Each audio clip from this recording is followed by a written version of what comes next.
Hello दोस्तों, नमस्कार। तो जैसा कि हम लोग बिहार या स्टेट की प्रश्नोत्तरी कर रहे हैं और उस पर हम लोगों ने 50 प्रश्नोत्तरी कर ली थी। अब इसके आगे की प्रश्नोत्तरी इस वीडियो में प्रारंभ करते हैं। यदि आपने उस वीडियोज़ को नहीं देखा है तो नीचे डिस्क्रिप्शन बॉक्स में लिंक दिया गया है, वहाँ से जा कर के देख सकते हैं।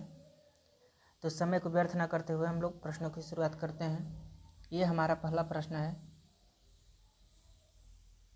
जिसमें आपको द्विगु समास का सही विकल्प चुनना है। तिरंगा, तीन रंगों का समाहार, तीन रंगों से, तीन रंग वाला, तीन रंग। सही उत्तर का आप लोग चयन करें। तो जैसा कि आपका सही उत्तर हो जाएगा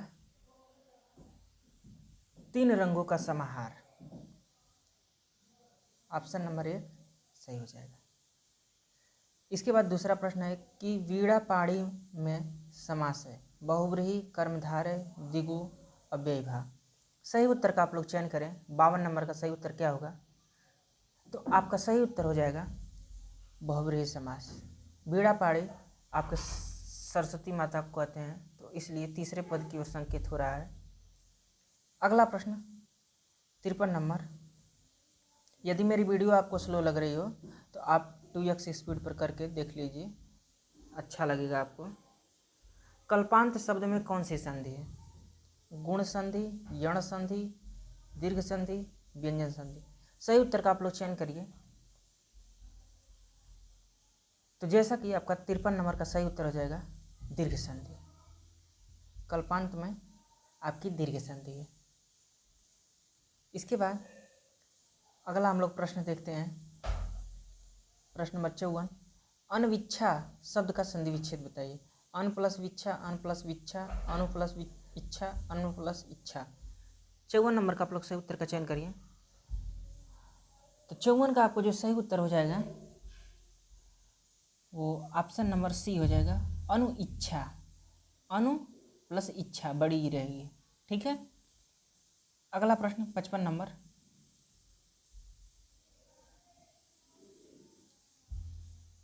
अन्वय शब्द का संधि विच्छेद करिए। अनु प्लस वय, अनु प्लस अय, अन प्लस अय, अनि प्लस वय। 55 नंबर का आप लोग सही उत्तर का चयन करें। तो आपका सही उत्तर हो जाएगा बी ऑप्शन, अनु प्लस अय, ठीक है, अन्वय। इसमें यण संधि हो जाएगी। आधा देखिए, आधा अक्षर भी आती है तो यण संधि ज़्यादातर मिल जाती है, तो इसलिए नीचे दिए गए शब्द में प्रयुक्त संधि भेद का सही विकल्प चुनिए। यद्यपि, यद्यापि, यदि, आपि, यद अपि, यदि अपि। सही उत्तर का चयन करें। 56 नंबर का आपके सामने देखिए 4 ऑप्शन दिए गए हैं। तो जैसा कि आपका सही उत्तर हो जाएगा ऑप्शन नंबर डी, यदि अपि। यदि अपि बराबर यद्यपि। इसमें भी आपका यण संधि हो जाएगा। अगला प्रश्न 57 नंबर। नीचे दिए गए शब्दों में जो संधि प्रयुक्त हुई है सही विकल्प का चयन कर रहा है। उद्धरण, उद्धारण, उदहरण, उदहरण, उदहरण। 57 नंबर का आप लोग सही उत्तर का चयन करें। तो जैसा कि आपका सही उत्तर हो जाएगा उदहरण, डी ऑप्शन, उ आदत्त हरण। अगला प्रश्न 58 नंबर। सही संधि चुनना है, संधि विच्छेद वाला। स्वर्गारोहण, स्व प्लस अर्गारोहण, स्व प्लस गारोहण, स्वर्गा प्लस रोहण, स्वर्ग प्लस आरोहण।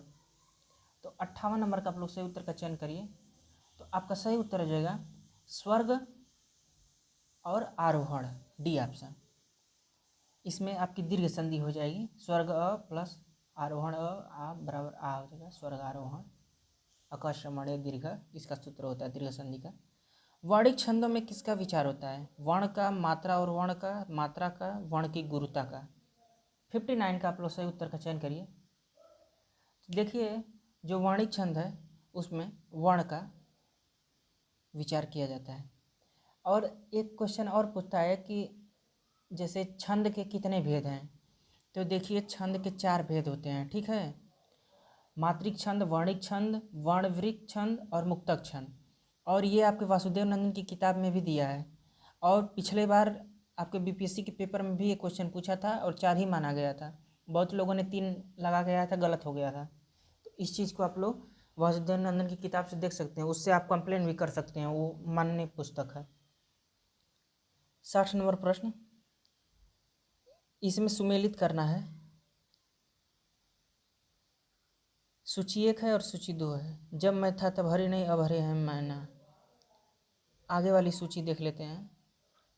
रत जानकी कंगन के नग की परछाई, जानत है वह सृजनहारा, जो कुछ है मन मरम हमारा। अधर लगे हैं आन करके, प्रयाण प्राण चाहत चलन ये, सदसों ले सु जान को। तो इसमें आपको मिलान करना है कि किस में आपका कौन सा छंद है। तो जब मैं था तब हरे नहीं, अब हरे हैं मैना, पहला का आपका चौथा हो जाएगा दोहा छंद। तो पहले का चौथा आपके डी ऑप्शन में है। इसके बाद राम को रूप निहारत जानकी कंगन के नग की परछाई, इसमें सवैया छंद हो जाएगी। जानत है वह सृजनहारा, इसमें आपका चौपाई हो जाएगा। उसके बाद अधर लगे हैं आन करके, प्रयाण प्राण चाहत चलन ये, सदसो ले सुजान को, ये आपकी कवित्व हो जाएगी। इसलिए आपका डी ऑप्शन सही हो जाएगा। अगला प्रश्न 61 नंबर, रहीमन चुप हैं बैठिए, देख दिनन के फेर, जब नीके दिन आई हैं, बनत न लगे हैं बेर। उपयुक्त पंक्तियों में कौन सा छंद है? दोहा, सोरठा, रोला, चौपाई। सही उत्तर का आप लोग चयन करिए, इसमें कौन सा छंद है। तो 61 नंबर का आपका सही उत्तर हो जाएगा, इसमें दोहा छंद है, ठीक है। दोहा एक अर्धसममात्रिक छंद होता है। इसके पहले और तीसरे चरण में 13-13, दूसरे और चौथे में 11-11 मात्रा होती है। और ठीक इसी का विपरीत आपका उल्टा होता है, जो सोरठा होता है। तो ये चीज़ें ध्यान होनी चाहिए। अनुष्टुप छंद क्या है? एक छंद है, एक अलंकार है, एक रस है, एक गुण है। तो अनुष्टुप जैसा कि ये एक छंद है। अनुष्टुप छंद का ज़्यादातर प्रयोग संस्कृत काव्यों में हुआ है। अगला प्रश्न 63 नंबर, कल जो आदमी को आपने बुलाया था वह आज आ गया, उक्त वाक्य में कौन सा भाग त्रुटिपूर्ण है? इसमें बताना है कि कौन सा भाग त्रुटिपूर्ण है। आपके सामने ऑप्शन है, कल जो आदमी को आपने बुलाया था वह आज आ गया, कौन सा त्रुटि है? तो 63 नंबर का आपका सही उत्तर हो जाएगा, कल जो आदमी को, ये आपका त्रुटिपूर्ण है। क्योंकि कल जो आदमी को नहीं होगा, कल जिस आदमी को, ये जिस, यहाँ पे जो की जगह जिस प्रयोग होगा। कल जिस आदमी को आपने बुलाया था वह आज आ गया, ठीक है। अगला प्रश्न, अच्छाइयों को ग्रहण करो और बुराई का त्याग करो, रेखांकित शब्द की त्रुटि सुधारें। बुराई, बुराइयों, बुराइयों, बुरा। 64 नंबर का आप लोग सही उत्तर का चयन करिए। देखिए, यदि हमारी वीडियो आपको अच्छी लग रही हो तो please like, share, subscribe, comment कर दीजिए। 64 नंबर का आपको जो सही उत्तर हो जाएगा वो बुराई की जगह पे बुराइयाँ होगा, ठीक है। तो 64 का आपका सी ऑप्शन सही हो जाएगा कि अच्छाइयों को ग्रहण करो और बुराइयों का त्याग, ठीक है। अगला प्रश्न, सदा सच बोलना चाहिए, यह किस प्रकार का वाक्य भेद है? संदेहवाचक, इच्छावाचक, आज्ञावाचक, संकेतवाचक। हमेशा सत्य बोलना चाहिए, सदा सत्य बोलना चाहिए। 65 नंबर का आप लोग सही उत्तर का चयन करें, तो ये इच्छावाचक है, बी ऑप्शन आपका सही हो जाएगा। अगला प्रश्न है 66 नंबर,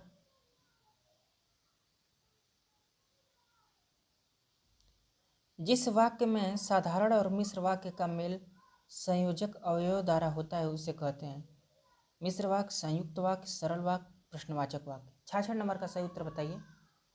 तो देखिए आपका जो सही उत्तर हो जाएगा वो हो जाएगा संयुक्त वाक्य इसे कहते हैं। ठीक है, देखेंगे 67 नंबर, तुम कहाँ जा रहे हो? वाक्य का प्रकार स्पष्ट कीजिए। विधिवाचक वाक्य, प्रश्नवाचक वाक्य, निषेधवाचक वाक्य, विस्मयवाचक वाक्य। तुम कहाँ जा रहे हो बताइए कौन सा होगा? तो आप सभी लोग जानते ही हैं, ये नॉर्मल सा ही क्वेश्चन है, प्रश्नवाचक वाक्य हो जाएगा। देखिए अर्थ के आधार पे आपके वाक्य 8 प्रकार के होते हैं, ये चीज़ आपको ध्यान देना है। अगला प्रश्न है 68 नंबर, वियोग श्रृंगार के अंतर्गत कितनी काम दशाओं का वर्णन किया गया है? 5, 4, 10, 3। 68 का सही उत्तर का आप लोग चयन करिए। तो आपका सही उत्तर हो जाएगा 10। वियोग श्रृंगार के अंतर्गत 10 काम दशाओं का वर्णन किया गया है।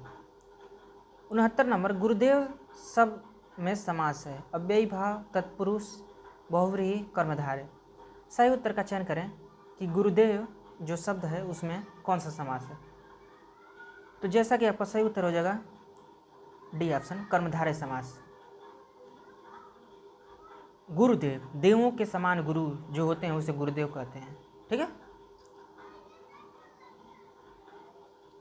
अगला प्रश्न है 70 नंबर, मुंबई में गगनचुंबी इमारतें बहुत हैं, रेखांकित शब्द में कौन सा समास है? तत्पुरुष समास, कर्मधारय समास, द्विगु समास, अव्ययीभाव समास। तो गगनचुंबी में आपको बताना है कि कौन सा समास है। 70 नंबर का सही उत्तर का चयन करिए आप लोग। तो आपका सही उत्तर हो जाएगा गगन को चूमने वाला, अर्थात गगनचुंबी, यानी कि तत्पुरुष समास। 70 का ए ऑप्शन आपका सही हो जाएगा। 71 नंबर, जिस समास का पहला पद अव्यय हो तथा प्रथम पद प्रधान हो उसे कौन सा समास कहते हैं? बहुव्रीहि, अव्ययीभाव, द्वंद्व, द्विगु। 71 नंबर का आप लोग सही उत्तर का चयन करें। तो आपका सही उत्तर हो जाएगा अव्ययीभाव समास। जिसका प्रथम पद अव्यय होता है, प्रधान होता है, उसे अव्ययीभाव समास कहते हैं। 72 नंबर, दिग्गज का संधि विच्छेद क्या होगा? दिक् प्लस गज, दिक् प्लस गज, दिग प्लस गज, दिक् प्लस अगज। 72 नंबर का आप लोग सही उत्तर का चयन करिए।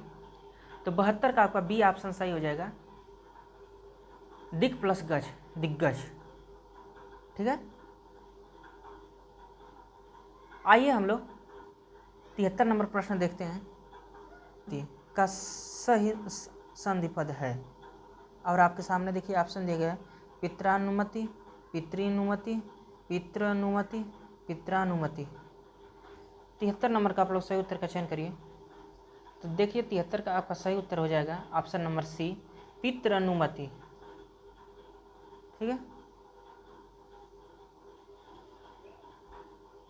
अगला प्रश्न, इन शब्दों में गुण संधि किस में है? यशोदा, महेंद्र, जगन्नाथ, तथैव।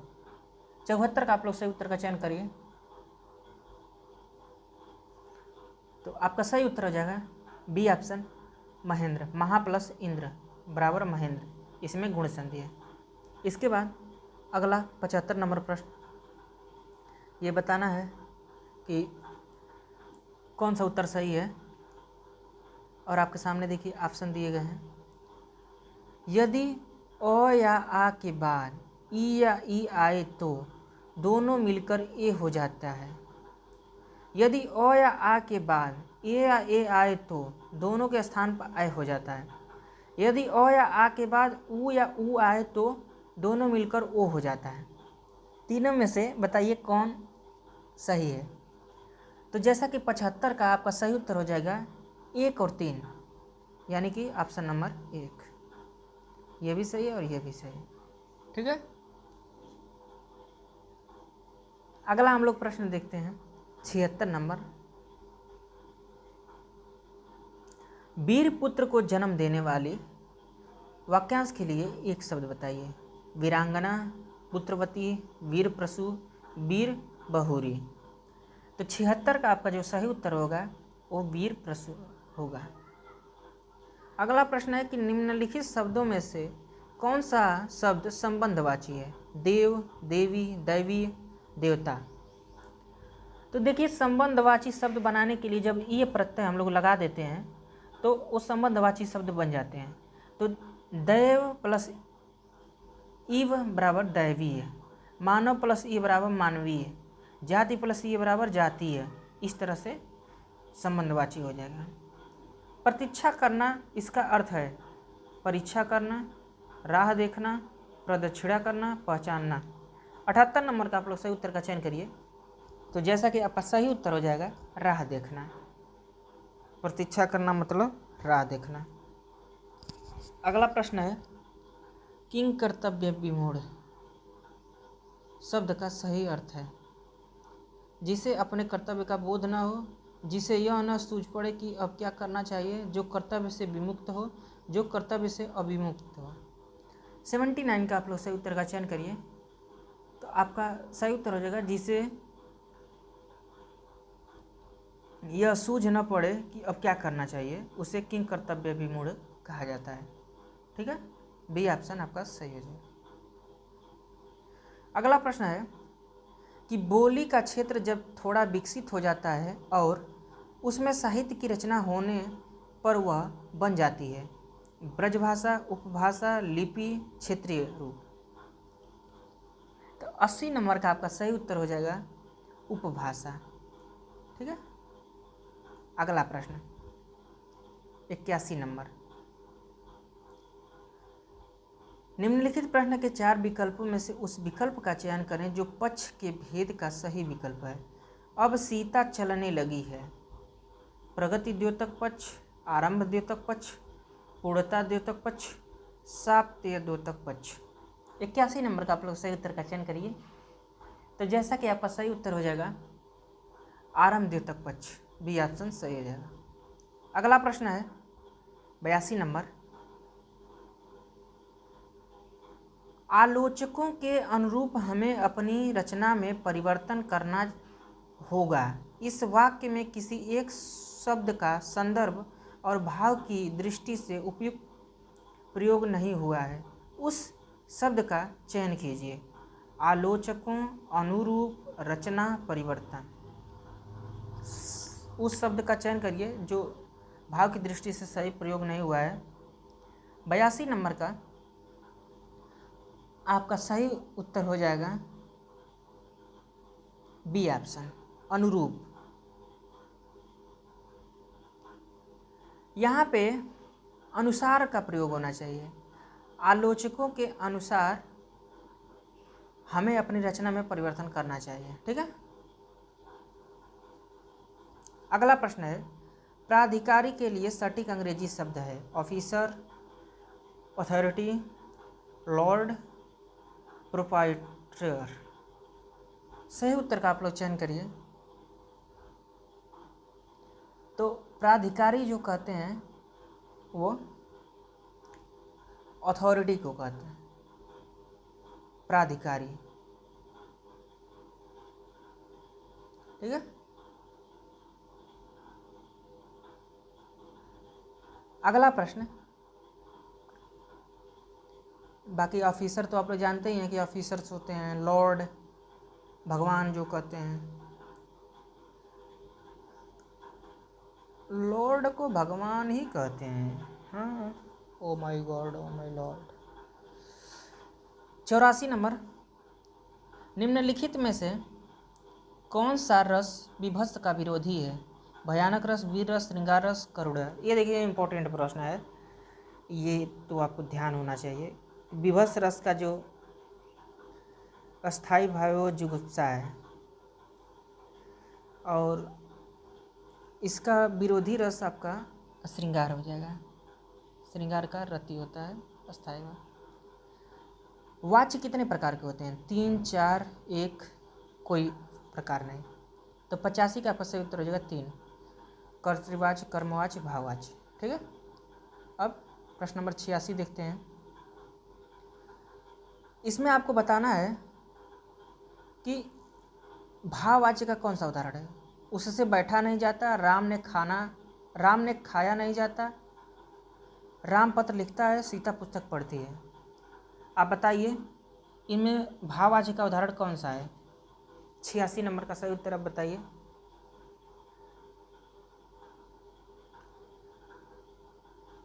तो आपका सही उत्तर हो जाएगा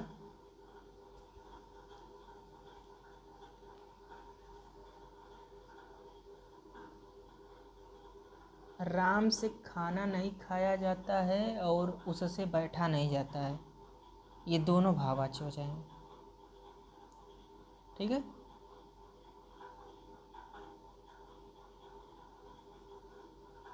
आइए हम अगला प्रश्न देखते हैं।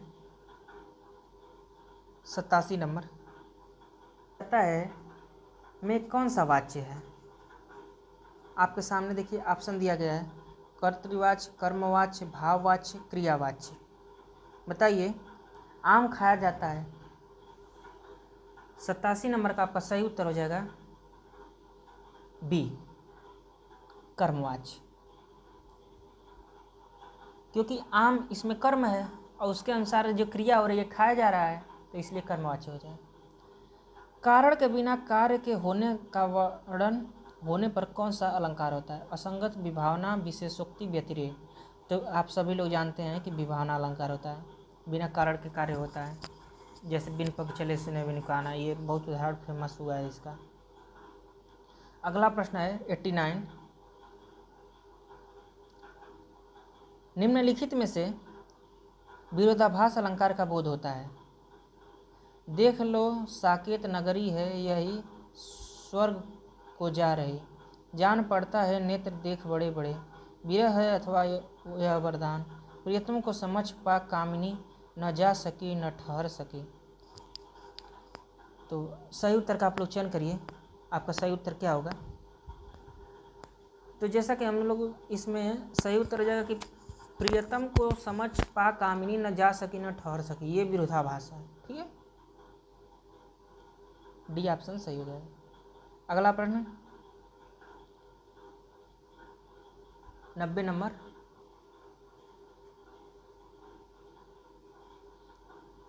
वह सर इधर गांडीव गुड़ से भिन्न जैसे ही हुआ, धड़ से जयद्रथ का उधर सिर छिन्न वैसे ही हुआ। उपयुक्त पंक्ति में कौन सी अतिशयोक्ति है? असंबंधी अतिशयोक्ति, संबंध अतिशयोक्ति, अक्रमातिशयोक्ति, अत्यंतातिशयोक्ति। 90 नंबर का आप लोग सही उत्तर का चयन करिए, तो आपका सही उत्तर हो जाएगा अक्रमातिशयोक्ति। ठीक है, जहाँ कार्य कारण का एक साथ घटित होना दिखाया जाता है वहाँ पे ये अतिशयोक्ति होती है। 91 नंबर, भरत मुनि के अनुसार अनुभाव के कितने भेद माने जाते हैं? 2, 3, 4, 5। सही उत्तर का आप लोग चयन करें, तो आपका सही उत्तर हो जाएगा 3, वाचिक, आंगिक, सात्विक, 3 इसके भेद माने हैं भरत मुनि ने। देखिए अगर रस से संबंधित आपको दिक्कतें हैं, आप समझ नहीं पा रहे हैं, तो इसके लिए रस पर आपको पकड़ अच्छी बनानी पड़ेगी।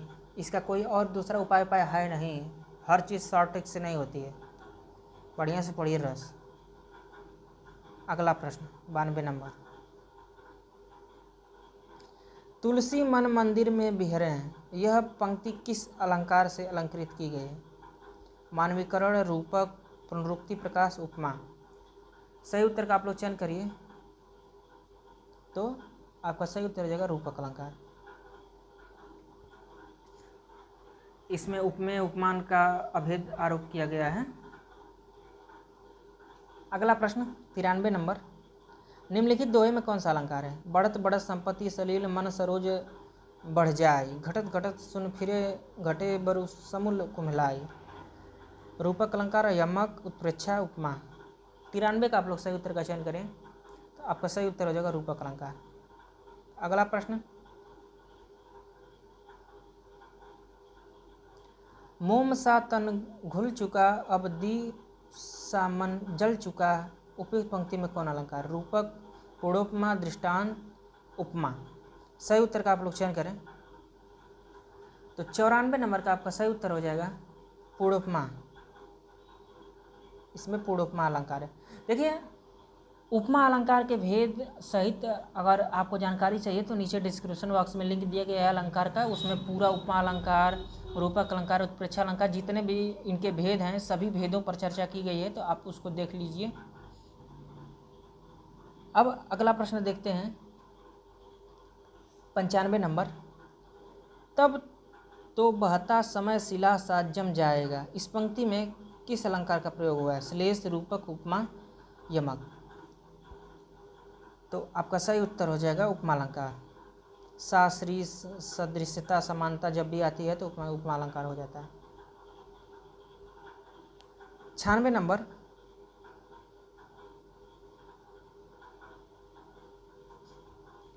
खिली हुई हवा आई फिरकी सी आई चली गई, पंक्ति में अलंकार है उपमा, अनुप्रास, संभावना, उत्प्रेक्षा। तो सी, सरिस, समानता ये सब चीज़ें जब भी दिखाई जाएँ तो वहाँ पे उपमा अलंकार हो जाएगा। तो 96 का आपका ए नंबर सही हो जाएगा। अगला प्रश्न है अनुप्रास अलंकार क्या है? व्यंजन वर्ण की आवृत्ति, व्यंजन वर्ण की आवृत्ति एक ही बार न हो, प्रस्तुत के माध्यम से प्रस्तुत का वर्णन, एक शब्द की अधिक बार। तो 97 नंबर का आप लोग सही उत्तर का चयन करेंगे। तो व्यंजन वर्ण की जो आवृत्ति होती है तो इसीलिए वहाँ पे अनुप्रास अलंकार होता है। 97 का ये ऑप्शन सही हो जाएगा।